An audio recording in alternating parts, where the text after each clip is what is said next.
You know what else is clean? These glasses. Beer clean glasses, except for there's like actually a streak. No, it's fine. It's super clean. Okay. It's fine. Leave it. Leave it. Are you ready? Are you going to take me seriously? I am so ready.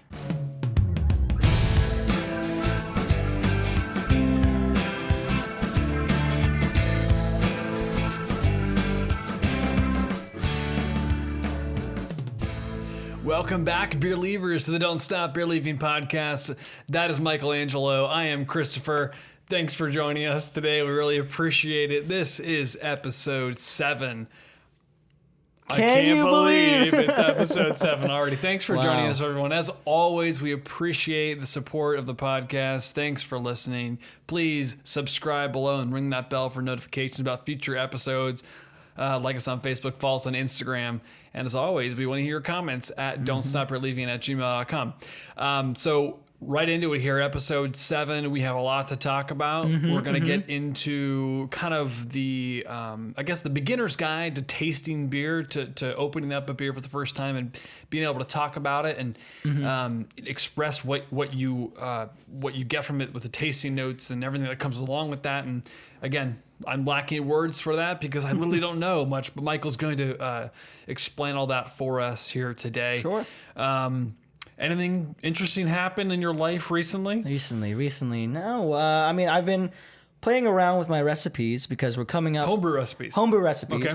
I don't usually homebrew over the winter months. It's just, I don't usually try to do that. I take a little break just to work on the technicalities of it all. But now that we're coming up to spring, or at least the times where you can brew for spring, I've been working on actually a recipe for a red ale. Oh, nice. Irish red for St. Patrick's Day. Did you make this one last year? I did, and I'm not going to make the similar one. I thought it was pretty good. It was good, but so I used beets to achieve the color, and what I forgot is that when you use beets like that, and you add temperature that's high, it's going to break it down and it looks like this earthy mud water. Oh, so it was not fine. Not as like red as you would want it. Exactly. I was going for this really plum red, it's really like almost looking like cranberry juice type of red beer, and did not achieve that. It tasted fine. Tasted great. But yeah, we're working on that. I'm working on that recipe right now, and we'll see where it goes. But, well, I mean, trial and error, right? Trial and error. And if any of you out there are home brewers as well, please send us your beer. Yeah. Oh, okay. There you go. Or your recipes. Honestly, we'll talk recipes. Or your recipes too, and Mike can try them out. Exactly. Yeah, and we'll definitely talk about some home brewing on the podcast at some point. I mean, that's a nice little. We're talking about craft beer. I think specifically as we get into those months that you mentioned, it would be cool to even do a few episodes along that journey of what it takes to actually produce a home beer. Yeah, that would be kind of cool. Yeah. But let's jump into it here with the challenge of last week. We've had some pretty interesting challenges so far, but last week was the challenge to take the beer that you had in the local brewery you went to. That was the crowler was for, to bring it home and open it up in a different setting and see if you had any different experiences with it. So, Mike, without further ado, talk about your experience with the beer you chose last week when you had it in your own home. Yeah. So, well, actually, you saw me live taste test that beer. It was the Order to Chaos by Sapwood Cellars. Unfortunately, when I do it, in this setting, of course, it's just a little bit more different. Obviously, a little forced. Yeah, it's a little forced. I'm definitely thinking about it a lot more, maybe overthinking it even. But I taking that beer home, and actually was able to bring home like other beers from Sapwood. Unfortunately, not that one, but it's just different. You're in a comfortable environment. The lighting's different. You're in a quiet environment. I live with 3 roommates, but sometimes they're not home, and I was drinking that beer in silence in my kitchen, and I usually do beer share. Sorry, it's not like I just drink the beer myself. But it's just a different experience. Yeah. Really want to hear what you guys thought about that, and if you guys really think that beer psychology is a thing, because I firmly believe. But yeah. And now that we know a little bit about beer psychology, and now that you guys tasted it at home, I kind of wanted to do this small demonstration, I guess. Absolutely. About how one should taste test a beer, and really talk about the qualitative aspects of what an amateur cicerone would go through. Sure. Okay. So the other side of the coin, right? I mean, last week was all about beer psychology. the experience of beer outside of the actual tasting. Mm-hmm. And now we're getting into the tasting. To the tasting. So this is a Black Saison. Saison is a farmhouse style beer, and usually brewed in the winter months or prior to the winter months, because back in the day when farmers in France would brew beer, they actually couldn't brew. It would be unwise to brew during those hot months or so. And also they didn't have refrigeration, so they'd use the naturally colder months to refrigerate. And so they'd brew these around the fall time, let them go over the winter, and this is what they drink during their summer work. This is actually a Black Saison style, and Saison themselves they actually have kind of free reign, because, am I gonna spill it? There. You're good. We're safe. Saisons, because it's made by a farmer, it's just usually what they had on site, on hand. And it can go dry, it can go sweet, it can go, super funky because it's, aged in a barrel over time, or not so much. But usually what you're looking for is some of that funk, but also a fruity, refreshing character, because again, these are for the farmers in the fields that are going to be working during the day when they're drinking this, or, at the end of the day when they don't want to be super dehydrated again. Yep. So this is a Black Saison, again, homebrewed by my friend Daniel Hernandez. Thank you so much for sharing this. Thank you, Daniel. We appreciate it. This is beautiful. So at any point, so he's already poured the beer. He just poured the beer. Now, obviously, I'm coming at it from a completely ignorant standpoint. Did they teach you anything about even pouring the beer and the initial sight of it into the taste? Actually, the first thing you should do when you open a beer in general is to get your nose in there and really go for the smell. If you can, right when you open it, immediately pour it so that you can put your nose here, not look like a weirdo putting your... because there are some aromatics that are going to come off immediately. A lot of the sulfur stuff is going to come off immediately, which is not necessarily what you want to smell, but there's some things that you're going to lose over time. So you want that initial smell, create a kind of baseline for where those flavors or those smells are going to go. So this, and last week, what did we have last week? We had the Ordered Chaos. I was also sipping on... what was it? Another beer, farmhouse style.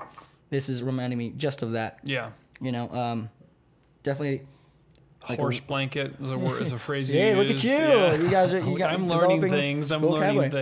But we're also getting. Gosh.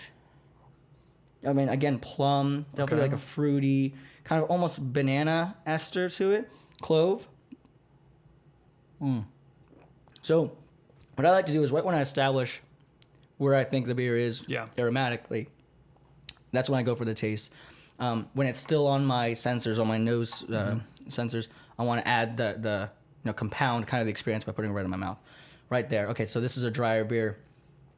So you know how a lot of wine tasters will take a sip of beer, of wine, and then breathe through it, oxygenate it? You don't really do that with beer.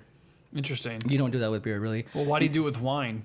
So oxygen with wine really helps open it up, is what I hear. With beer, you're just oxygenating the beer, and honestly, there's better ways to experience it. What you want to do is just let it course through your entire mouth. You don't want to just focus it on one part of the tongue, or just put it in the back of the on the back of the tongue or something. You want your entire mouth to experience it. For beer, studying beer sommeliers or cicerones, they know that really the entirety of the mouth can help you experience the flavors of the beer, so you want to use that. Yeah. So you let that touch. I like to breathe through it. It kind of revitalizes those flavors, and that confirms it all. This is actually pretty darn fantastic. I was expecting a little bit more of a peppery phenol to it, like a black pepper, but not so much. Definitely dry though. Now it's really getting to me.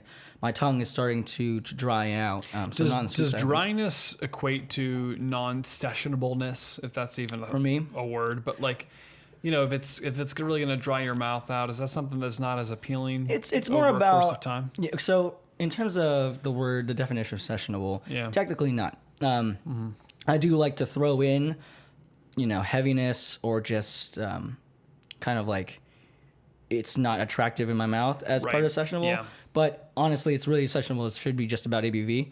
But also, if a beer is just hard to drink in a session, I think that's not in the definition of sessionable. Okay. But this is a fantastic beer. Definitely in its style. You definitely get that kind of farmhouse funk, but still because it's such a loose style. honestly, it's pretty easy to say like, yes, this is a saison. Its color definitely falls in the the black descriptor, which is going to be 35, 40 plus SRM or standard reference method of color, from 0 to 40. Definitely there. I love actually like this persistent foam, this persistent head. Yeah, it kind of just lingers around. It does never dissipate completely. It's very interesting. A very, very good beer. So what is the beer exactly? Where did you get it from? It looks like it's in a homebrew bottle. Did you mention it was homebrew? Yeah. Okay, So this is. Oh, sorry, Dan. Dan. Yeah. So Dan Hernandez, I think he brewed it several months. This is actually pretty.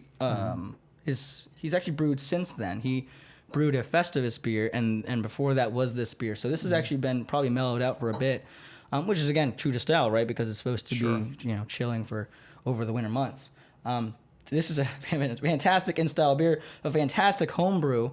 And that's what I was going to say. I mean, I've had a lot of homebrews, whether it's yours or whether it's, Peter's made some homebrew as well. He's actually a very good homebrewer in his own right. I think, though, that a lot of times you can open up a homebrew and it's a homebrew. Like you can tell there's either not a lot of carbonation or there's not a great head on the beer. I would never have known just based upon the pour and the look of the beer specifically. It's very, very dark. Yeah. Like you can't see through it. You hold up the light, you can't see through it. It looks very professional. Like it looks very well done. Yeah, and in terms of experiencing beer qualitatively for like home brews, I remember when I first started home brewing, I ran into several problems where at the end of the beer, like the final product, it was super sweet. It was cloying. It was like drinking syrup, and I was like, okay, that's wrong. And you just got to keep playing around with it. But yeah, there are some times where you have a home brew and you just know. Yeah. And I chalk that up to being, it was me being inexperienced, me being green because I was impatient or overthinking, or sometimes it also comes down to cleanliness. I mean, you're dealing with, living organisms, yeast, and also the things you don't want to introduce anything else that will, endanger the yeast or, ruin or introduce new organisms to your maturing wort. So yeah, no, this is a fantastic beer. And in terms of just, if I was not to say that this is a homebrew, this is just a regular beer. This is, or not regular beer. This is just a off the shelf beer. Again, perfectly in style. I would enjoy this really on any kind of day. This is refreshing, except for the fact that it is somewhat dry at the end. Sure. But no, fantastic beer.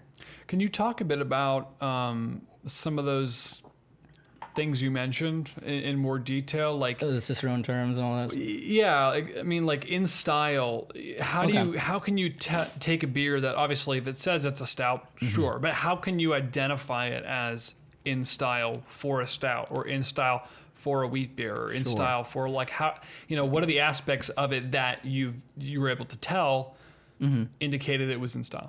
So what I recommend whenever you're drinking beer, especially if you're drinking beer that you just don't know about, and I do this often every time I go to a brewery, if I'm going alone especially, because I don't like to do this when I'm with people, is I pull up my phone and I right here I have the BJCP, the Beer Judge Certification Program app right here. Talks about beer styles, and that way you just, while you're having the beer, reading about the beer.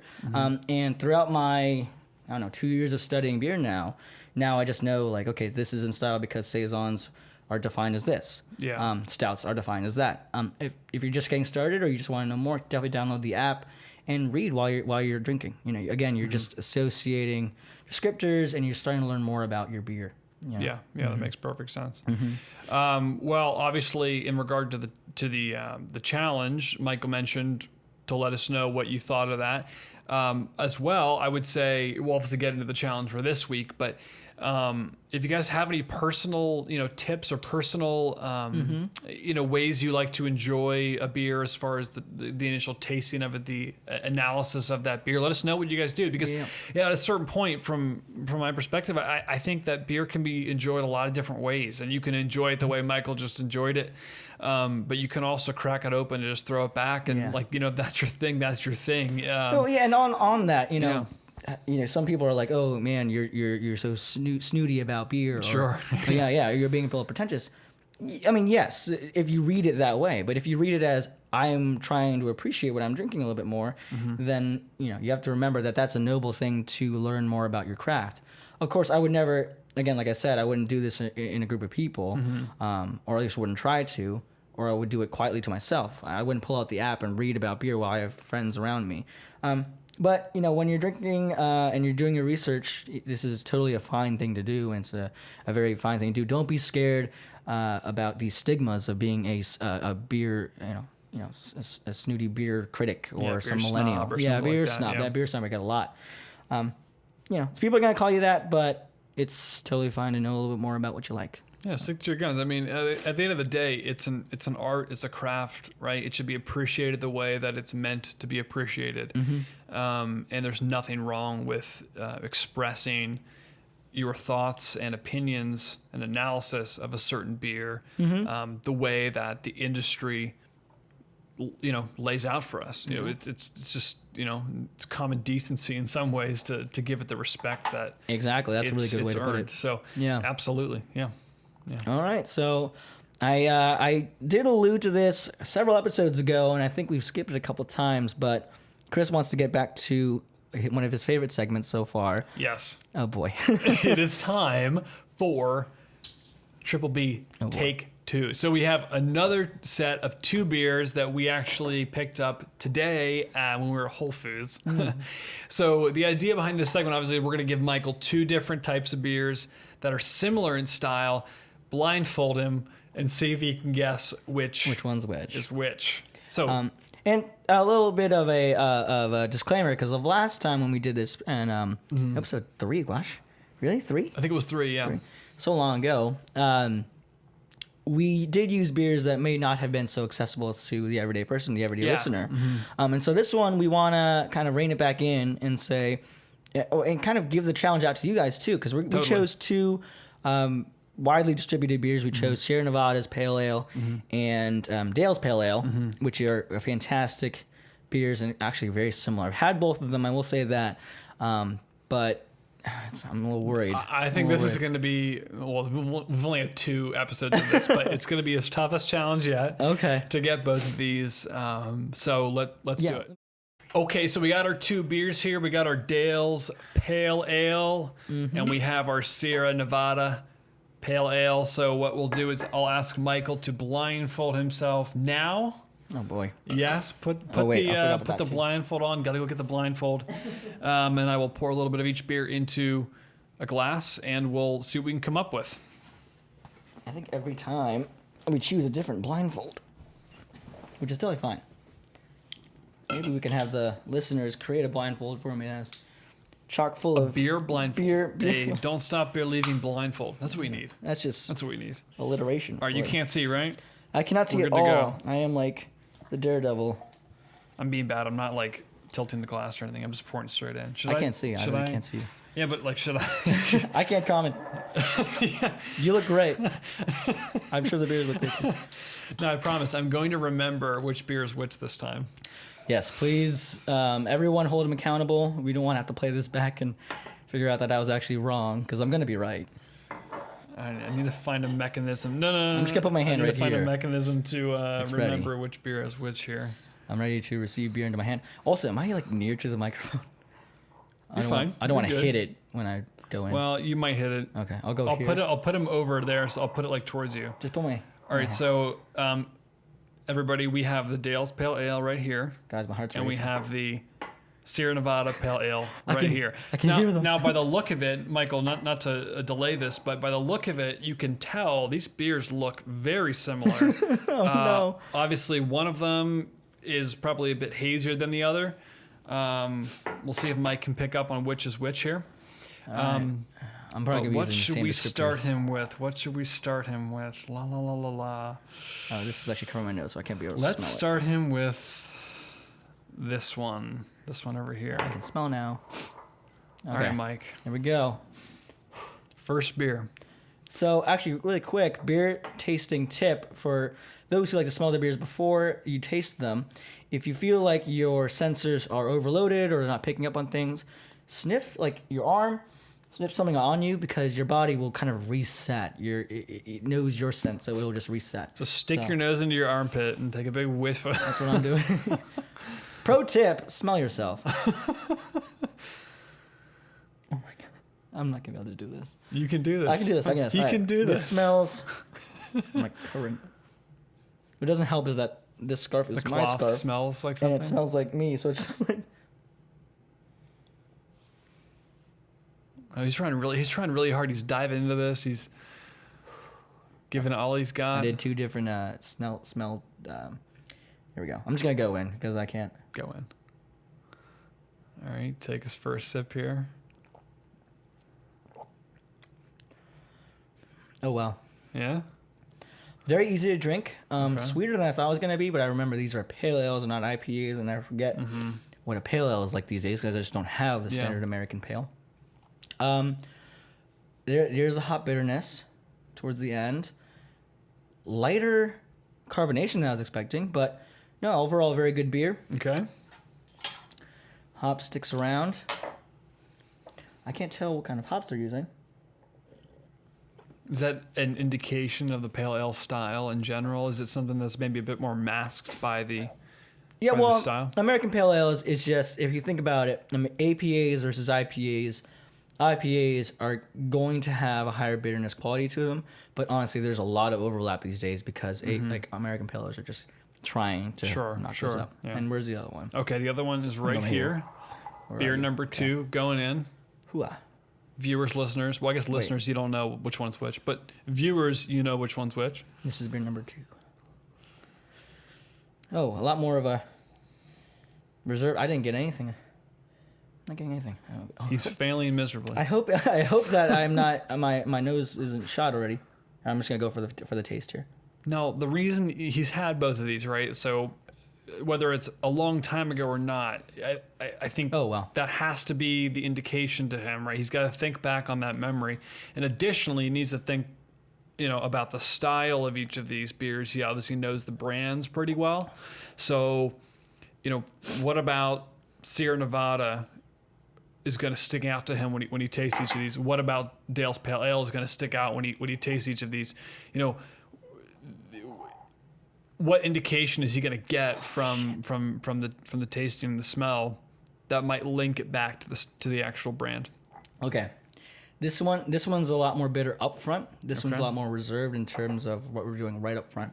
Same thing goes for the aromatics. This one's just hardly there.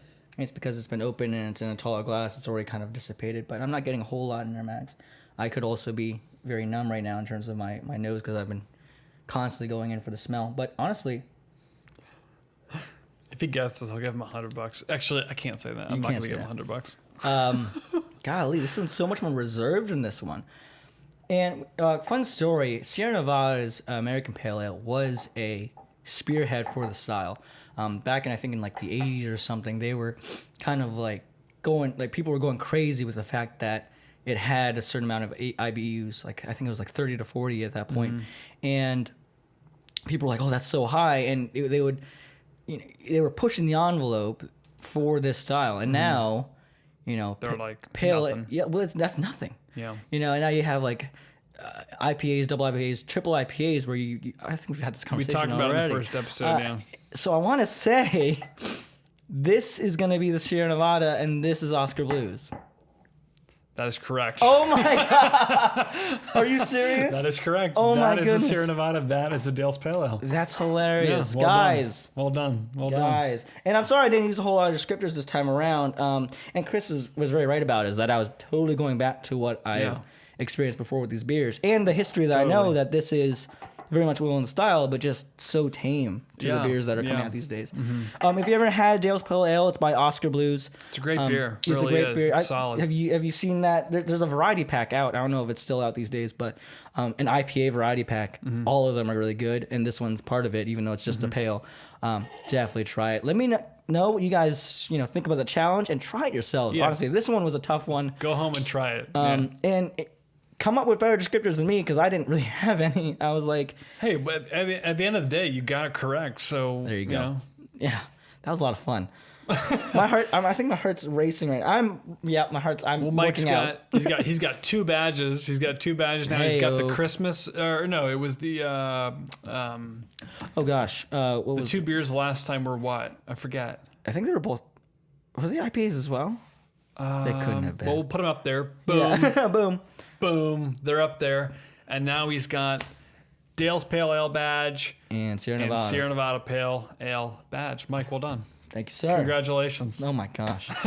Well, on that note, do you want to go into the challenge for the week? Yeah. So we're thinking ahead a little bit, and that's because we're actually not thinking that far ahead. In a few weeks is Valentine's Day, and because in a few weeks Valentine's Day is coming up, I know that a lot of breweries are going to be coming out with new novelty things, playing around with adjuncts that make Valentine's beer. Whatever that means to you, I want you guys to go find a Valentine's beer, whether or not it's flavored with, rose or something, or if it's just colored very, very red. Go find something and share with us what you guys found and where you guys got it from. Awesome. Love it. So Valentine's is on the mind and on the heart. And on the palate. Oof. Right. Thanks, Chris, for Well, your on contribution. that note, thanks everybody for tuning in to episode 7. I can't believe it. As always, Hey, beer leave it. beer leave it. Beer leave it. Please send us emails and comments at don'tstopbeerleaving@gmail.com. You can like us on Facebook, follow us on Instagram, and as always, subscribe below and ring that bell for future notifications about our upcoming episodes. We will see you all next week. Cheers.